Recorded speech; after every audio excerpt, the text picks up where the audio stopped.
Hi, thanks for coming. It's early morning, 10 o'clock. I'm Marina, I'm the curator of the Ocean Next Week exhibition. So there will be two sessions. First, about the book, and the second, we go to the gallery. We're going to give a tour. To the gallery, since you're gathered here, so take you around. So I think you have seen the book. It's quite big. It's very heavy. The publication of our museum is very heavy and huge. Because you have so many things to tell to people about our collections and about the stories and everything. So the Ocean That Speaks is, it took around 4 years to write and prepare the exhibition. And we have a lot of contributors, especially the Southeast Asian scholars. So we are very thankful to them. And I'm very thankful you guys come this morning. Very, very thank you. So the Ocean That Speaks. Okay. So I just want to explain the definition of Malay world. The Malay world, usually we just center at the Southeast Asia, in the red box. So it's usually Malaysia, Indonesia, Singapore, Brunei, Indonesia, and Philippines. For this project, we include Philippines in the Malay world. Although there are some dispute that they feel like the southern part of Philippines is a part of Malay world, but the northern part is not. But with the ambassador of Philippines came twice to the exhibition, so they are very welcoming with the project. And also there are distribution of the Malays in Cambodia, in Thailand, definitely southern part of Thailand, Laos, and Vietnam and Myanmar. So there are a few Malay words such as village, kampung. You can find the same word in Cambodia and Myanmar, and even Laos. Different spelling, but the same meaning. So for this project, we're not just focusing on Malay world in Southeast Asia, we go far into the extended Malay world. The extended Malay world here is the Sri Lanka in the green box, Madagascar, and South Africa. So the people from the Malay world migrated to Sri Lanka and South Africa probably because of during colonization, because some of the ulama there were, and also the ruler were exiled by the VOC, the Dutch company. But the Madagascar might because of trades or traveling, because it's quite, and most people are from Indonesia who travel to Madagascar, especially the Javanese. Okay, next. So Malay world and extended Malay world. So Ocean That Speaks. Here, when we talk about oceans, Malay world, like Malay Peninsula and the Southeast Asia, the Indonesia and Borneo, surrounded by waters. So we are focusing on the movement of the material from outside of the Malay world.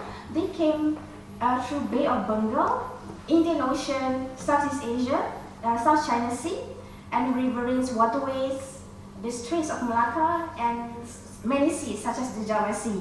So this map is actually by Iradia. This shows the Peranakan portage, which is around between Malacca, Negeri Sembilan, Pahang and Johor. This is quite important, Penarikan, because the only small ship can go through it, and it's very important for trades. And when the Portuguese came, they used the Penarikan route, Penarikan portage for trades also. So these are why we talk about ocean. Let's be oceans bigger. We talk mainly water bodies that involve in the movement of materials and religion. So this book, if you see, we have basically 4 chapters: the seaways and exchanges, heritage and Islamic faith, mobility and diaspora, and the final part is the catalogue section, where we put all our objects in the exhibition, and some of it not in the exhibition, we also included in the book. So we are so thankful that we have the scholars from Southeast Asian Studies. If you know all these people, maybe you have heard of him or read their books, like Daniel Andaya and Barbara Andaya. They wrote books on Malaysia. Feliz Noel Rodriguez, focusing on Philippines. Wayan Jara Sastrawan, he's half Australian, I think half Balinese. He's more into literature. Dr. Anuda Tagalog, I think all of you might know her. She's more into illumination, Quran and manuscripts. Dr. Sumit Mandal is Malaysian, now based in Singapore. Dr. Francis Bradley is focused on the Malay world and ulama. and Dr. Muhammad Arafat from Brunei, and Dr. Derek Heng from Singapore. Oh, Sarah Jaffi. I miss Sarah Jaffi. Okay, because we talk about extended Malay world, we have Sarah Jaffi, which is actually she's a South African or Cape Town Malays. So we cannot manage to get Sri Lankan because we only have space like 10 guest writers. More than that, the book going to be 500. So yeah. So Sarah Jaffi. So series changes. This chapter, when Prof. Lana Andaya, he highlighted orang laut. Orang laut is those people who stays this area like Straits of Malacca and somewhere in Johor and Singapore. So sometimes they are Selatan people, orang laut, the sea people. They are very important for trades because they work closely with the king, with the sultan, to take care of the area and the ship coming in. But they are also traders of the sea material like seashells and other sea-based material. Well, we are trying to focus on the indigenous people of Malaysia in this project, but based on the object that we have are mostly from the main, not indigenous material, and this project are mostly focused on Islam. And so when Prof. Leonard Andaya contributed something about orang laut, which is important on the maritime history. So we are very, very thankful for that. Dr. Noel, if you see in the book, she talks about Philippines, how Islam came to the southern part of Philippines and the language of the people of the southern part of Philippines, which is similar to the Malays. And Prof. Barbara Andaya focusing on the textile. So you can see the picture here. This is a wedding ceremony taking place in Lampung, Indonesia. So you can see a lot of textile using for dowry, a lot of textiles. And the final essay for this chapter is Dr. Derek Heng, who discussed about China and Strait of Malacca. When Chinese came to Malacca, they have these constellation stars that they have to look when they travel to Malacca. So they call the star as Malacca star.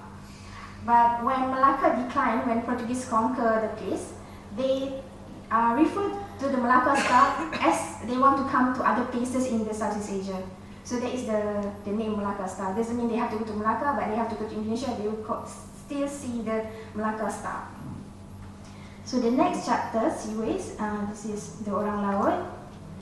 Okay, heritage and Islamic faith. Dr. Wayan, if you look in the book, he talks about manuscripts and literature, and meaning from the scripts from Palawa to the Jawi text.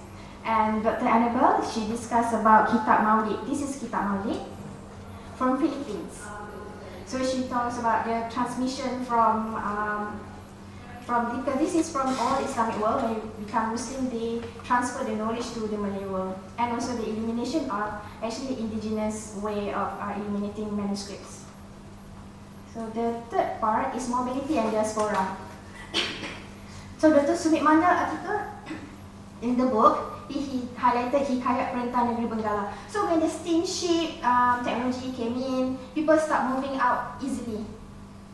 The ulama from Malay world can go to Mecca easily. The people working with the scribes, with the colonized officers to scribe manuscripts. So they have the chance to travel. Like Rijaluddin Ibn Hakim Long Fakir Kandu is actually peranakan maybe of Indian and Malay heritage, or maybe Indian, but he was born somewhere in the northern part of Malay Peninsula. So he traveled to Calcutta. From there, he described, it's written in Jawi, so it's written in Malay. So you can be a peranakan, you can be Malay, but you still use Jawi script and Malay language. So that is the lingua franca of the whole region. So he traveled to Calcutta where he saw the Keramat shrine and the people there. So he mentioned that in the manuscripts. The manuscript is currently in British Library. So this is just a copy of the book. And the second one, Dr. Francis Bradley, he talked about Patani Ulama. We have a lot of collection manuscripts belong to Patani Ulama in our collection. Most of it religious, some of it science.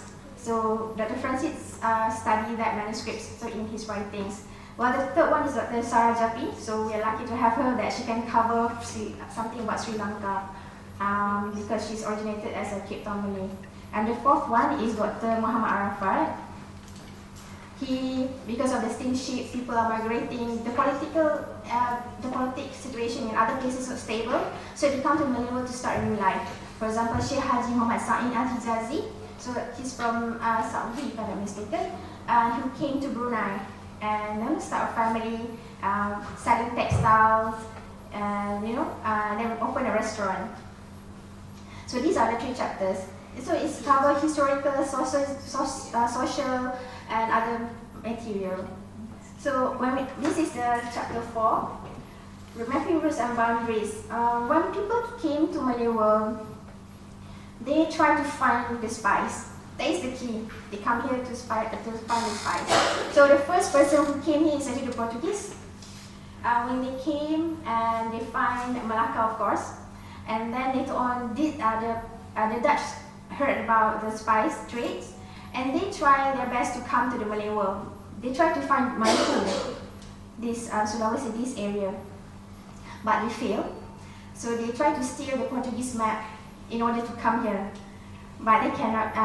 They fail in taking the map. So the VOC came and navigate the whole places and try to go to the spice trade here, Spice Island, Maluku. So this is the map by the Dutch map. This is one of the earliest, I think 17th or 16th century map. Insula India Orientalis, Oriental. So you can see, they tell a lot of stories. The map will tell a lot of stories. So in the book has a lot of maps. We have, I think, 8 European maps. So here you can see, while Portuguese are busy here, you can see Spanish and the Dutch are fighting over Philippines here. Because this is very important route for China and also very important route for Islamic trades. So the Chinese are very close here. So there's a lot of migration of Chinese to Philippines. And here you can, this is a text, it's written, mentioning all the spice in the Maluku Island. So cinnamon, nutmeg, ginger, and other spices. And here we have Jawa Minor, Jawa Major. Here is Francis Drake, English sailor, navigator, who traveled the world and he visited this place. This is Sumatra, so this is maybe Java.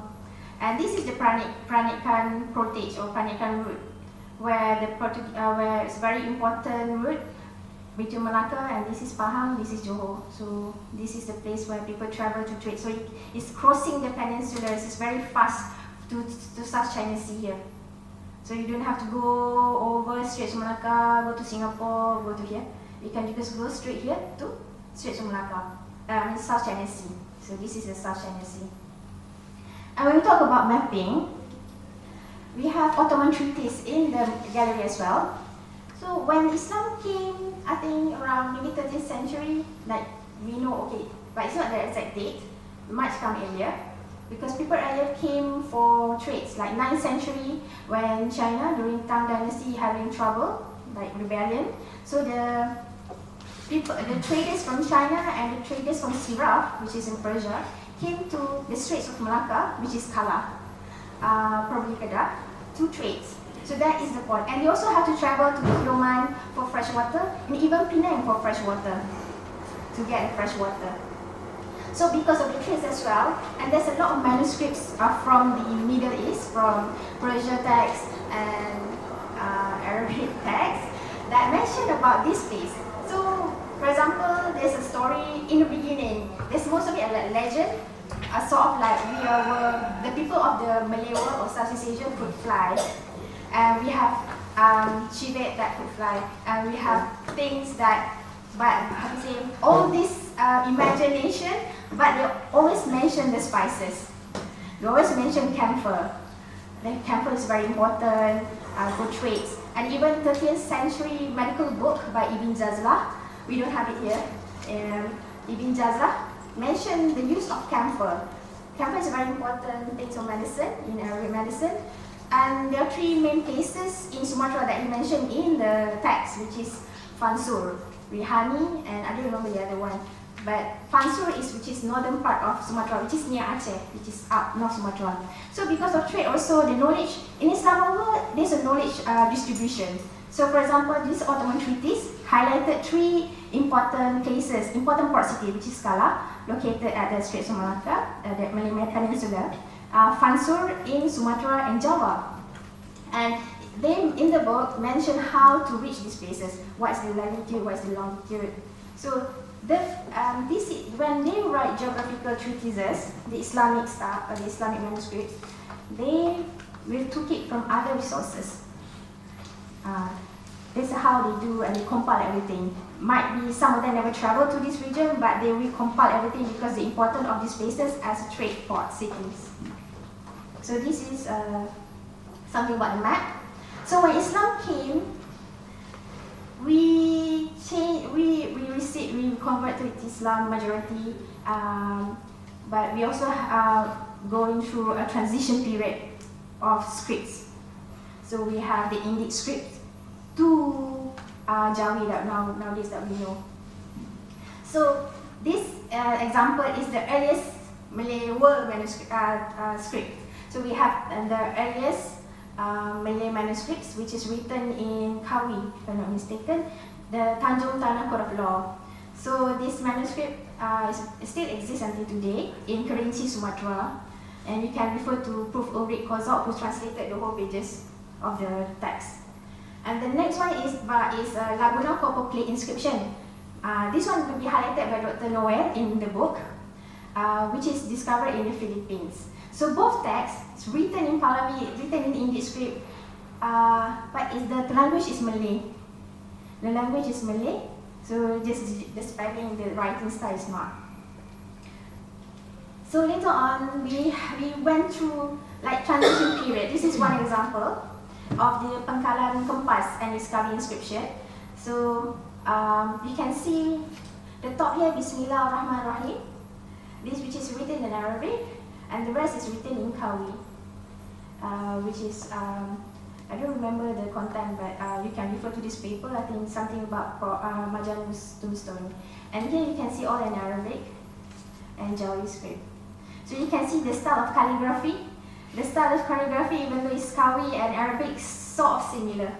So there's a lot of style of calligraphy in Malay where there's no fixed. Like if you go to China, there's a fixed Chinese style, Sini script. Go to the China gallery, you can see the stroke and everything, and you can see various style of Islamic calligraphy. There are 6 styles of Islamic calligraphy. Like we have Toulouse, we have Nasah, we have various style of calligraphy in Arabic. But in Malay, there's no fixed style of calligraphy. So, for example, if you see this, the next writer will describe differently. So, okay. So when Islam came, this is the Jawi script. I think you guys know about Jawi, right? There are additional 6 more letters from the Arabic script. So basically, we write based on how we say the words. Yeah, it's the easiest way to say. So when you read the classical text of Malay, this spelling is different than the modern spelling of Jawi. So they're missing, and the half of the Arabic text and it doesn't have any dot. So they are very styled. So this is not Jawi only. We also have in Indonesia we have Pegon, and in Bugis we have Lontara Serang. So the various style of sisters of Jawi. So when Jawi became prominent when ulama started writing texts, literature, religious texts, and scientific texts. So you can see this is one example that we have Kitab Sirat Al-Mustaqim, considered to be the earliest treatise on faith, composed Sheikh Nuruddin Al-Naridi. Sheikh Nuruddin, he's originated from Gujarat area. He's probably half Malay too, but he has Hadrami blood, which is southern part of Yemen, who traveled and worked during the ruler of Sultan of Aceh. So he used Malay language to write all the religious treatises and even literature. Bustan Al-Salatin is another literature that he wrote, but we don't have the manuscript. I think PNM, the National Library, has that one. So this manuscript, Surat Al-Mustaqim, was written basically on the 17th century. Our copy is 19th to 20th century. So there's a tradition of writing. So the knowledge is not dying like in the 70s, it's continuing until now. And you can see the illumination, meaning the writer put effort in beautifying the art, and also to make only the first pages with illumination. This style we call it Aceh style. They are very subtle, later on I can explain in the gallery. So you can see even the calligraphy here, it's not the same as we see on the tombstone.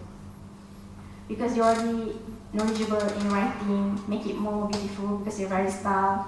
You can see the Arabic here is more beautiful with the letter curve is a bit longer.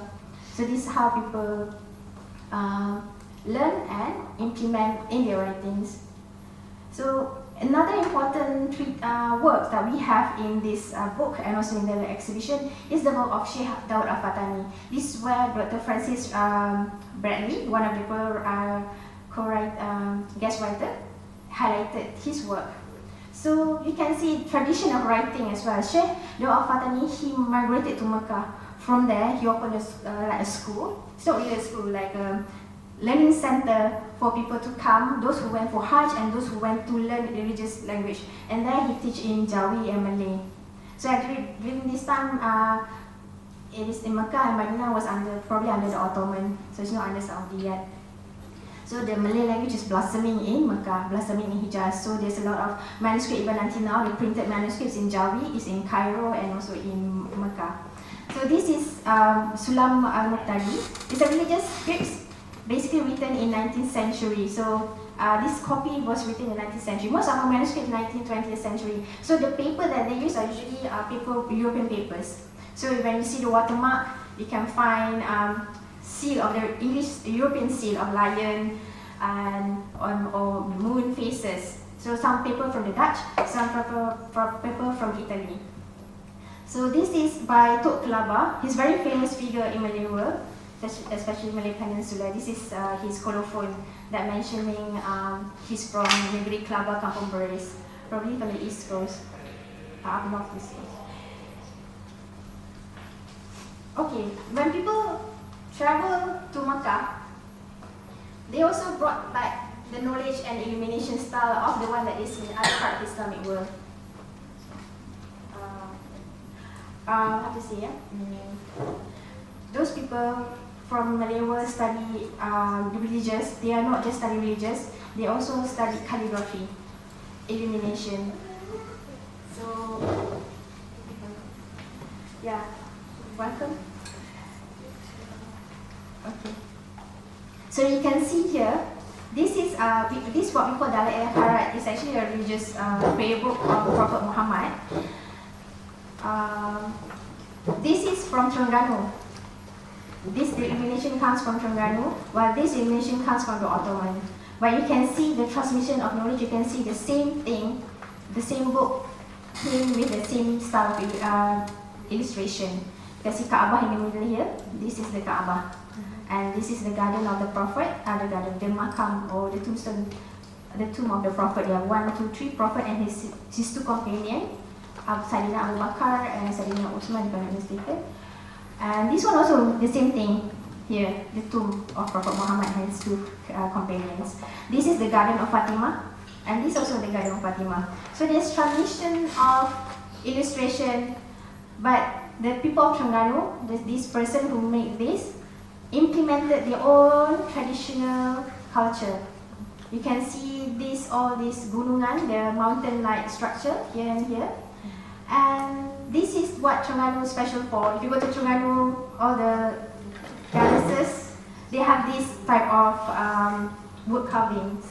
So this is, how to say, the concept is still there, but we put our own culture and tradition in here. Okay. So this is another thing which I found quite interesting because it's this is actually a religious book on the afterlife. So this manuscript is from the Ottoman, and this is by Sheikh Daud Al-Fatani, which is probably written in Mecca. But this copy might be written in East Coast of Malay Peninsula. So you can see this is the scale, or we call mizan. When you pass away in the judgment day, this is the scale, the good person or the bad person. So the same thing they implemented here. And this ... thing is actually human. So similar thing here. We have another manuscript in the gallery that's showing the afterlife, which is hell. So you can see hell is very dark. So we are reminded that hell is very dark. And both manuscripts say it's important for you to pray 5 times a day.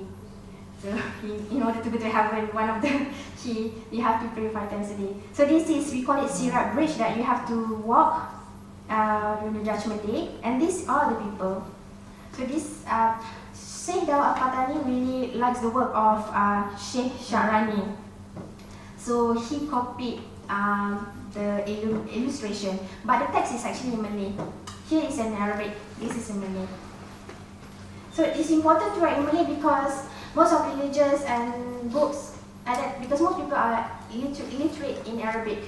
So it is why the people write everything in Jawi. Some manuscript will have Arabic in red color and the Malay transliteration in black color.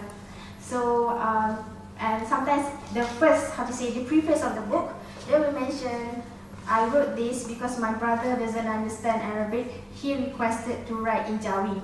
So at that time, they mentioned Bahasa Jawi. They didn't mention Malay language.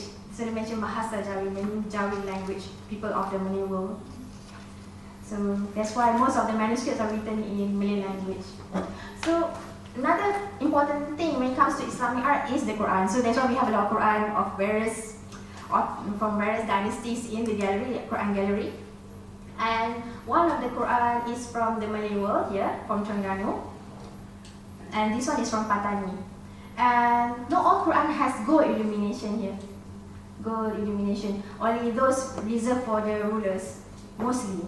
Like this one is Terengganu Quran, were written during the Sultan Baginda of Terengganu. While this is not mentioned anything. There's no mention of who's the writer, who's the scribe. But there's still gold illumination here and here. This style, you can see different style because it's different region. I mean, of course, both are written in text box, but the illumination style, this is Terengganu style, we call it. So it's like, you can see the Dalail just now has similar style of gunungan. So this is Terengganu style. While this one is more Patani style, because this part is more like we call it Salur Buyung. So this is the probably inspired, the using of gold probably inspired by the Ottoman or other Islamic manuscript that they have seen before. So the gold in Ottoman language is called Tehzik style illumination. So if you go to the gallery, you see the Rococo design in the Ottoman, the Quran. You can see various Quran with golden illumination. Without gold, those Quran without any golden illumination, this is an example of the Ottoman Quran. Usually, some of the Quran, especially the Patani one, are prepared by maybe at the mosque or by the ulama. So some of it without any gold illumination. So according to one researcher, I think Dr. Rizwadi used to mention, the people who prepare the Terengganu Quran are actually villagers. It's not like we have atelier, atelier like other Islamic dynasties. There's center for you to produce something. This is by request of the ruler. So this is just an example of the Ottoman Quran. I just want to show you the transmission of the Ottoman. Example of the Ottoman. So this is the Ottoman Quran. You can see the golden illumination. You can see flower here on top of the Bismillah, and you can see this is the title of the surah. And this is Surah Al-Fatihah. Usually the opening of the book, the first page are Al-Fatihah and Al-Baqarah. All Quran in the Malay world and also in the Islamic world, the illumination pages will be this verse. So you can see, I took example of the Patani Quran. So you come closer, you can see this is Patani style, East Coast style flower, like Salbuyum also can. But you can see the inspiration comes from the Ottoman or other Islamic part. So they implemented the same style. And you can see this is the cloud scroll in the Ottoman Quran as well. And they also using the same style here. So there are exchanges and ideas between the Malay world ulama and also people from outside. When they go to the Hijaz, that is the best place, the Cairo or the Mecca and Medina, that is the place where they learn and exchange ideas.